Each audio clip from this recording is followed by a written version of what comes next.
Wala kang karapatan dito. Pinalayas ako ng sarili kong ama sa harap ng buong barangay. Pero ang lihim na natuklasan ko kinabukasan ang tuluyang sumira sa kanilang kasinungalingan. Ako si Renz Alvarado, 24 taong gulang. Lumaki ako sa isang tahanang puno ng sigawan, paninisi at pagmamanipula. Sa labas, kilala ang pamilya namin bilang mababait at relihiyoso. Ngunit sa loob ng aming bahay, ibang mukha ang ipinapakita ng aking ama na si Rogelio at ng aking ina na si Maritz. Mula pagkabata, ako ang laging may kasalanan. Kapag nawawala ang pera, ako ang pinagbibintangan. Kapag may problema sa bahay, ako ang sinisisi. At kapag may nagawa akong tama, parang wala lang. Ngunit hindi ko inakalang darating ang araw na hindi lang nila ako ipapahiya, kundi tuluyan akong itataboy na parang estranghero. Renz, wala ka na namang silbi, sigaw ni Mama habang ibinabagsak ang plato sa mesa. Maghapon kang nagtatrabaho pero kulang pa rin ang naibibigay mo. Napayuko ako. Kakagaling ko lang po sa overtime, mahina kong sagot. Mga dahilan. Puro dahilan, singit ni Papa. Hindi ko maintindihan. Ako ang nagbabayad ng kuryente. Ako ang sumasagot sa internet. Ako ang bumibili ng gamot nila. Pero ako pa rin ang masama.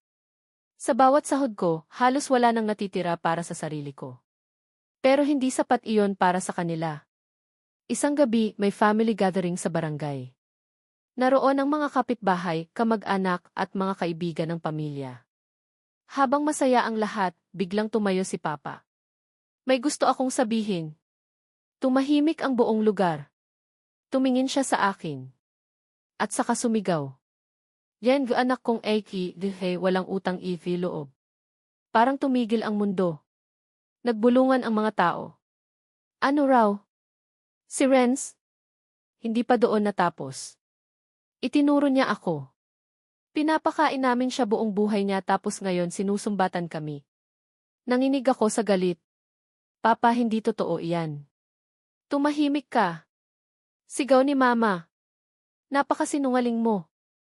Pakiramdam ko'y unti-unting bumabagsak ang buong pagkatao ko. Lumapit si Papa. Namumula ang kanyang mukha. At pagkatapos ay sinabi niya ang salitang hindi ko malilimutan habang buhay. Lumayas sa bahay de. Tahimik ang lahat. May ilang napahawak sa bibig. May mga batang natigil sa paglalaro. Ano, nanginginig kong tanong. Hindi ka na namin anak. Parang binuhusan ako ng malamig na tubig. Napatakbo ako palabas. Habang naririnig ko ang mga bulungan. Kawawa naman. Bakit ganun? Hindi natin alam ang buong kwento. Pero alam ko. At alam nilang nagsisinungaling sila. Kinabukasan, bumalik ako ng palihim para kunin ang natitira kong gamit. Habang naghahalongkat ako sa lumang bodega, may nakita akong kahong puno ng dokumento. Hindi ko sana papansinin. Pero may isang papel na bumagsak. Napulot ko iyon. At doon nagsimulang mabago ang lahat. Nakatala roon ang pangalan ko. Kasama ang salitang Trust Fund Beneficiary. Nanlaki ang mata ko. Anong trust fund? Nagpatuloy ako sa pagbabasa.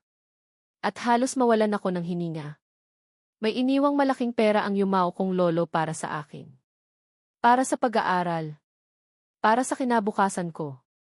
Ngunit hindi ko kailanman nalaman iyon. Dahil may ibang taong kumukuha nito sa loob ng maraming taon. At ang mga pirma ng sarili kong ama. Hindi ako agad naniwala. Kaya nagpunta ako sa abogado ng aking lolo.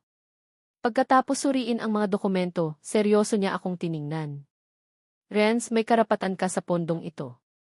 Magkano po? Huminga siya ng malalim. Mahigit 10 milyong piso. Parang tumigil ang puso ko. Ano? At mukhang may mga withdrawal na hindi ikaw ang gumawa. Nanginig ang kamay ko. Biglang nagdugtong-dugtong ang lahat. Kaya pala lagi silang galit kapag nagtatanong ako tungkol sa pera. Kaya pala ayaw nilang maging independent ako. Kaya pala gusto nilang manatili akong kontrolado. Makalipas ang ilang linggo, ipinatawag sila sa legal mediation. Pagpasok ko sa opisina, nakita kong kumpiyansa pa rin sila.